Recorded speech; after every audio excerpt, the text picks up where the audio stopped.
আসসালামু আলাইকুম প্রিয় শিক্ষার্থী বন্ধুরা, তোমরা সবাই কেমন আছো? আশা করি তোমরা সবাই ভালো আছো। আজকে একটি নতুন ক্লাস পার্ট 38, একটা নতুন একটি রুল, নিশ্চয়ই অথবা অবশ্যই থাকতে হবে।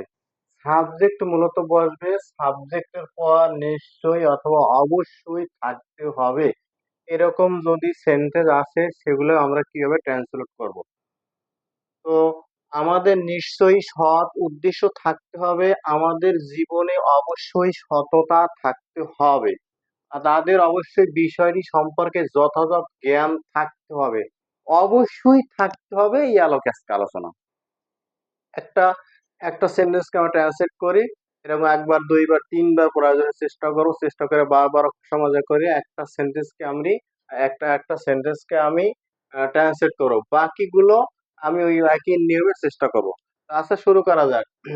আমাদের নিশ্চয়ই সৎ উদ্দেশ্য থাকতে হবে। এখানে সাবজেক্ট কি? সাবজেক্ট আগে বসবে। আমাদের আমাদের আমাদের যেহেতু সেটা সাবজেক্ট হিসেবে বসে মূলত কি উই, আমাদের এটাকে সাবজেক্ট হিসেবে বসে উই। তারপর নিশ্চয়ই অথবা এখানে আছে নিশ্চয়ই থাকতে হবে, নিশ্চয়ই সৎ উদ্দেশ্য থাকতে হবে। নিশ্চয়ইটা এখানে আমাদের পর দেওয়া হয়েছে, এখানে আমাদের সৎ উদ্দেশ্য নিশ্চয়ই থাকতে হবে, নিশ্চয়ই পরে দিলে অসুবিধা নেই। এখন নিশ্চয়ই থাকতে হবে, এই জন্য বলবে must have. We must have.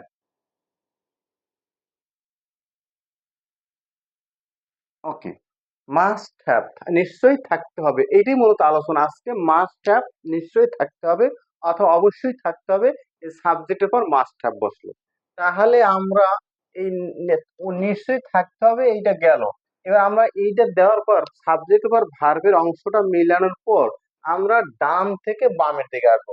এখন মনে তো আসে আসে শুধু ডান থেকে বামের দিকে যদি আসি শুধু থাকে সৎ উদ্দেশ্য। তো সৎ উদ্দেশ্যই থাকে, তাহলে সৎ উদ্দেশ্য ইংরেজি কি? উই মাস্ট হ্যাভ সৎ উদ্দেশ্য, সৎ ইংরেজি অনেস্ট। অনেস্ট উদ্দেশ্য মোটিভ। নতুন নতুন অনেক ইংরেজি ওয়ার্ডের সাথে আমাদের পরিচিত হতে হবে।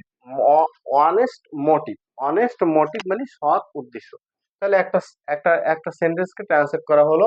এখন আমি যদি এই একটা করার পর আমি যে 12 থেকে 15টা সেন্টেন্সকে আমি অনুশীলন করি, তাহলেই আমার পক্ষে ইংরেজি দক্ষ হওয়া সম্ভব। তা যাই হোক, যাদের ধৈর্য নাই তাদের জন্য আসলে আর কিছু বলার নাই। আর যাদের ধৈর্য আছে, একটারে ট্রান্সলেট করলে বাকি আরেকটার ভিতরে ঢুকি, বাকি আরেকটার ভিতরে ঢুকি, বাকি আরেকটার ভিতরে, এরকম 10-12 সেন্টেন্স ভিতরে ঢুকলে আমি জীবনে আমার এই মন থেকে অবশ্যই থাকবে অথবা নিশ্চয়ই থাকতে হবে। ঠিক আছে, এইরকম যত সেন্টেন্স আসবে আমার কাছে কোনো ট্রান্সলেট করতে কোনো অসুবিধা হবে না। কিন্তু ধৈর্য সহকারে আমার মনোযোগ দিয়ে শুনতে হবে, শিখতে হবে। আমাদের জীবনে অবশ্যই সততা থাকতে হবে, এখানে অবশ্যই থাকতে হবে। তো আমাদের জীবনে এখানে সাবজেক্ট আমাদের জীবনে আমাদের মূলত, তাহলে আমাদের হিসাবে সাবজেক্ট বসলো উই, তাও অবশ্যই থাকতে হবে, এই জন্য বসবে মাস্ট হ্যাভ। মাস্ট হ্যাভ, অবশ্যই সততা থাকতে হবে গেল। সততা ইংরেজি কি? অনেস্টি। সততা ইংরেজি অনেস্টি। তারপর জীবনে in year life, in life দিলে হয়, যদি এখানে আমাদের জীবনে আমাদের কাছে উই, ইন লাইফ, আমাদের জীবনে অবশ্যই সততা থাকতে হবে, তো উই মাস্ট হ্যাভ, আমার অবশ্যই থাকতে হবে। তারপর আমরা এই ডান থেকে বাম দিকে আসবো, অবশ্যই থাকতে হবে, আমরা আন্ডারলাইন করবো, অবশ্যই অবশ্যই গেল, থাকতে হবে গেল, বাকি থাকে। এখন যা থাকে ডান থেকে বামের দিকে আসবো, এখানে মূলত থাকে সততা, সততা বসলে অনেস্ট গেল। তারপর থাকে জীবন ইন লাইফ। এরকম বারবার ভাষা মজা করলে আমরা যদি প্রথমে একটা সেন্টেন্স দাঁড়া করাইতে পারি, এই আলোকে যদি আমি প্রতিদিন 10 থেকে 12টা সেন্টেন্স অনুশীলন করতে পারি, তাহলেই আমার পক্ষে দক্ষ হওয়া সম্ভব। অন্যথায় কোনো চেষ্টায় আসলে সফলতা দেখা যাবে না। সফলতা আসতে হইলে এইভাবে ট্রান্সলেট একটা ট্রান্সলেট করতে হবে, বাকি এরকম এই ধারাবাহিক একটার উপরে আরো 10-15টা সেন্টেন্স অনুশীলন করতে হবে। আচ্ছা, যাই হোক, কথা না বাড়াইয়া বসে আমরা আলোচনার দিকে চলে যাই। তাদের অবশ্যই বিষয়টি সম্পর্কে যথাযথ জ্ঞান থাকতে হবে। তাদের এখানে সাবজেক্ট গুলো তাদের ইংরেজি দে, এটা হলো সাবজেক্ট হিসেবে বসলো, তা অবশ্যই থাকতে হবে, এই জন্য বসলো মাস্ট হ্যাভ। তারপর তারপর আমি ডান থেকে বামের দিকে আসবো, এখান থাকে যথাযথ জ্ঞান। যথাযথ জ্ঞান মানে proper knowledge, proper knowledge, proper knowledge, proper knowledge, যথাযথ জ্ঞান। তারপর দেখি সম্পর্কে, সম্পর্কে মানে অ্যাবাউট। ডান থেকে বামের দিকে আসবো, তারপর বিষয়টি about the matter, about the matter. তারপর তোমার অবশ্যই রাজনীতি সম্পর্কে কিছু ধারণা থাকতে হবে, খাতা উঠাইতে হবে, তারপর একবার দুইবার বারবার মিলাইতে হবে।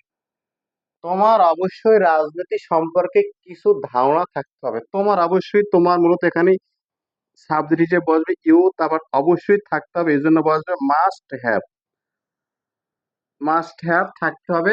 তারপর অবশ্যই এটা গেল। তারপর কিছু ধারণা ডান দিক থেকে মিলাই আসবো, ডান, এখানে ডান দিকে, ডান থেকে বামের দিকে আসবো, কিছু ধারণা, ইংরেজি কি, সাম আইডিয়া, সাম আইডিয়া, কিছু ধারণা থাকতে হবে। তারপর সম্পর্কে থাকে, সম্পর্কে ইংরেজি অ্যাবাউট। তারপর থাকে রাজনীতি, রাজনীতি ইংরেজি পলিটিক্স। তাহলে ইংরেজি গঠন হয়ে গেল। এখন আমি যদি আমার যদি এর প্রথম দিকে আমি ধারাবাহিকভাবে গঠন করতে পারি, তাহলে আমার পক্ষে যত জটিল আসুক আস্তে আস্তে আমি হঠাৎ করে ফ্লুয়েন্টলি আমি ইংলিশ বলতে পারবো। আমাদের অবশ্যই দেশপ্রেম থাকতে হবে, আমাদের অবশ্যই দেশপ্রেম থাকতে হবে। এখানে আমাদের হিসাবে সাবজেক্ট বসলো ওই, অবশ্যই থাকতে হবে, এই জন্য বলা যায় মাস্ট হ্যাভ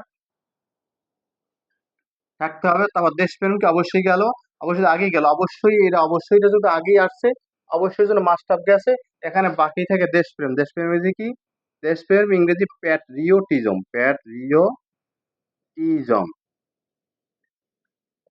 ওকে। একজন বিদেশির অবশ্যই একটি পাসপোর্ট থাকতে হবে, একজন বিদেশির অবশ্যই একটি পাসপোর্ট থাকতে হবে। একজন বিদেশি ইংরেজি কি, একজন বিদেশিরাই মূলত সাবজেক্ট, এ ফরেইনার, FOREIGNER, এ ফরেইনার, একজন বিদেশির অবশ্যই থাকতে হবে, এই জন্য বসবে মাস্ট হ্যাভ, মাস্ট হ্যাভ। তারপর থাকতে হবে গেল, আর অবশ্যইটা আগে গেল, তাই একটি পাসপোর্ট থাকি, অবশ্যই দুইবার উল্লেখ করা হয়েছে, এ পাসপোর্ট, একটি পাসপোর্ট মানে এ পাসপোর্ট, এ পাসপোর্ট হয়ে গেল ইংরেজি। একজন শিক্ষকের অবশ্যই বিস্তৃত জ্ঞান থাকতে হবে, একজন শিক্ষকের, একজন শিক্ষক মানে কি, এ টিচার, এ টিচার অবশ্যই থাকতে হবে, এই জন্য অবশ্যই থাকতে হবে, এই জন্য বলা যায় মাস্ট হ্যাভ, অবশ্যই থাকতে হবে। তারপর ডান দিক থেকে বামের দিকে আসলে বিস্তৃত জ্ঞান মানে কি, ভ্যাস্ট নলেজ, ভ্যাস্ট নলেজ।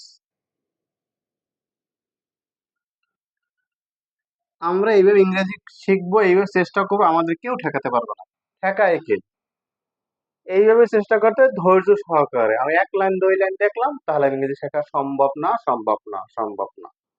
কর্মকর্তাদের অবশ্যই দায়িত্ববোধ থাকতে হবে, অবশ্যই দায়িত্ব, আজকে আলোচনায় কিন্তু অবশ্যই থাকতে হবে।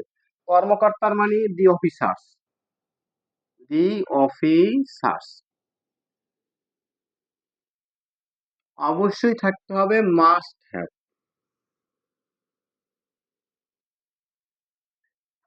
অবশ্যই থাকতে হবে। দায়িত্ববোধ, এখানে একটা কথা আছে দায়িত্ববোধ, এখানে দায়িত্ববোধটা, বোধ মানে ডান দিক থেকে মিলে যে আসতে চাই, বোধ মানে, বোধ মানে সেন্স, SENC, সেন্স। তারপর দায়িত্ব, sense of responsibility, sense of responsibility, সিবিলিটি, রেসপন্সিবিলিটি, SIVI, সিবিলিটি, LITY, রেসপন্সিবিলিটি। একজন মানুষের মূল্যবোধ নিশ্চয়ই থাকতে হবে, নিশ্চয়ই থাকতে হবে অথবা অবশ্যই থাকতে হবে, এজন্য বলা মাস্ট হবে। একজন মানুষের সাবজেক্টটা অবশ্যই নির্ণয় করতে হবে, একজন মানুষ মানে a man, a man.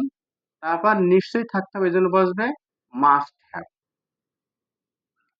A man must have, নিশ্চয়ই থাকতে হবে গেল। নিশ্চয়ইটার মধ্যে মূলত এখানে দেওয়া আছে, কারণ পুরো ডান অংশটা পুরো গেল, নিশ্চয়ই থাকতে হবে, এই অংশটা চলে গেল। আবার আছে কি মূল্যবোধ, মূল্যবোধ ইংরেজি, বোধটা যদি আগে নেই সেন্স, বোধ ইংরেজি সেন্স, তারপর মূল ল্যাঙ্গুয়েজ কি ভ্যালুস, সেন্স অফ ভ্যালুস। তাহলে তাহলে দাঁড়ালো কি, এ ম্যান মাস্ট হ্যাভ, একজন মানুষের অবশ্যই থাকতে হবে সেন্স অফ ভ্যালুস, কি মূল্যবোধ, একজন মানুষের অবশ্যই মূল্যবোধ বা নিশ্চয়ই মূল্যবোধ থাকতে হবে, সেক্ষেত্রে a man must have sense of values. একজন গবেষকের এখানে সাবজেক্ট অধ্যবসায় নিশ্চয়ই থাকতে হবে, একজন গবেষক মানে কি, এ researcher, researcher, researcher, researcher, research, researcher, researcher, research, researcher, একজন গবেষকের অবশ্যই অধ্যবসায় থাকতে হবে নিশ্চয়ই, তাই অধ্যবসায় থাকতে হবে, নিশ্চয়ই সেক্ষেত্রে কি হবে, মাস্ট হ্যাভ, মাস্ট হ্যাভ নিশ্চয়ই থাকতে হবে। অধ্যবসায় মানে কি, অধ্যবসায় ইংরেজি কি, অধ্যবসায় ইংরেজি দেওয়া যায় আর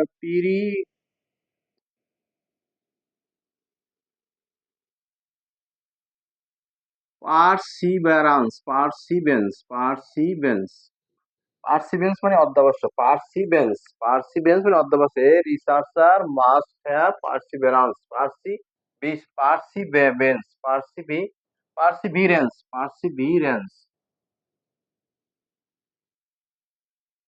এই রিসার্চার মানে আমি অনেক সময় দেখা যায় একটা ওয়ার্ড আমাদের একটু জটিল বা অনেক সময় সমস্যা হয়। একজন গবেষক মানে রিসার্চার, একজন গবেষকের নিশ্চয়ই থাকতে হবে মাস্ট হ্যাভ, অধ্যবসায় ইংরেজি পারসিভারেন্স, পারসিভিরেন্স, অনেক সময় কিছু ওয়ার্ডের সাথে আমাদের পরিচিত হতে হয়। একজন কবির সৃজনশীলতা অবশ্যই থাকতে হবে, একজন কবি মানে কি, এ পোয়েট,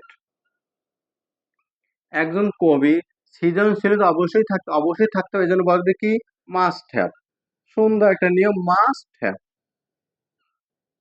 সৃজনশীলতা মানে কি, সৃজনশীলতা সৃষ্টি ব্যাপারে, তাহলে ক্রিয়েটিভলি, ক্রিয়েটিভিটি, সৃজনশীলতা ইংরেজি কি, ক্রিয়েটিভিটি। আচ্ছা, একজন সফল মানুষের সততা অবশ্যই থাকতে হবে। এই অনুশীলনের জন্য কিন্তু অনেকগুলো শ্রেণী সাজানো হয়েছে। একজন সফল মানুষের তো a successful man, a successful man, a successful man, একজন সফল মানুষের সাবজেক্ট গেল।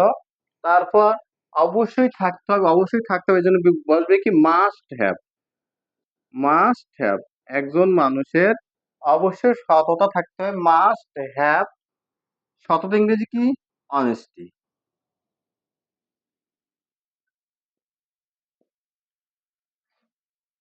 আচ্ছা, একজন মানুষের সততা অবশ্যই থাকতে হবে, তো এই সাকসেসফুল আলো মূলত সাবজেক্ট বসলো, এই সাকসেসফুল ম্যান, একজন সফল মানুষের মাস্ট হ্যাভ নিশ্চয়ই থাকতে হবে অনেস্টি, সততা। অধিকাংশ গ্রামবাসীর শিক্ষা নিশ্চয়ই থাকতে হবে, এখানে সাবজেক্ট অধিকাংশ গ্রামবাসীর, তো সেখানে সাবজেক্টে কি বলবে, most of villagers, most of villagers, অধিকাংশ গ্রামবাসীর শিক্ষা নিশ্চয়ই থাকতে হবে, নিশ্চয়ই থাকতে হবে এই জন্য বলবে মাস্ট হ্যাভ, মাস্ট হ্যাভ নিশ্চয়ই থাকতে হবে। শিক্ষা মানে কি, এডুকেশন। ডান থেকে বামের দিকে আসবো, একটা সেন্টেন্স তো বাকি রইলো না, এর আস্তে আস্তে অনুসরণ করলে কে আমাদের ঠেকাবে। একজন চিকিৎসকের মানবতা বোধ নিশ্চয়ই থাকতে হবে, একজন চিকিৎসক ইংরেজি কি, a physician, a physician, PHYSICIAN, a physician অবশ্যই থাকতে হবে, এই জন্য বলা যায় মাস্ট হ্যাভ, মাস্ট হ্যাভ নিশ্চয়ই থাকতে হবে। মানবতা বোধ, বোধ মানে কি, সেন্স, বোধ মানে সেন্স, মানবতা মানে হিউম্যানিটি, সেন্স অফ হিউম্যানিটি তার মানে মানবতা বোধ। তো যাই হোক, ধৈর্য সহকারে এই পর্যন্ত আসছি, 14টা সেন্টেন্স সাজাইছি, এই পর্যন্ত প্রত্যেকটা ভাঙাই দিয়েছি। এরকম যদি নিজেরা আসতে প্রয়োজনে আরো 10টা 12টা নিজে নিজে গুছিয়ে তৈরি করে এরকম যে সেন্টেন্স অনুসরণ করা যায়, তাহলেই এই মাস্ট হ্যাভ এর ব্যাপারে আমাদের কোনো সমস্যা থাকবে না। এই টেন্স ওই টেন্স মিলাইয়া একদম এলোমেলো করে মাথা এলোমেলো করে ফেলে কোনোভাবে গোছানো হবে না। তো অবশ্যই এই আলোকে একটু অনুসরণ করলেই আমার পক্ষে ইংরেজিতে পুরোপুরি আমি দক্ষ হইতে পারবো। তো যাই হোক, আজকে এ পর্যন্ত। সকলকে ধন্যবাদ। যদি তোমাদের ভালো লাগে থাকে অবশ্যই চ্যানেলটি সাবস্ক্রাইব করে দেবে। আল্লাহ হাফেজ।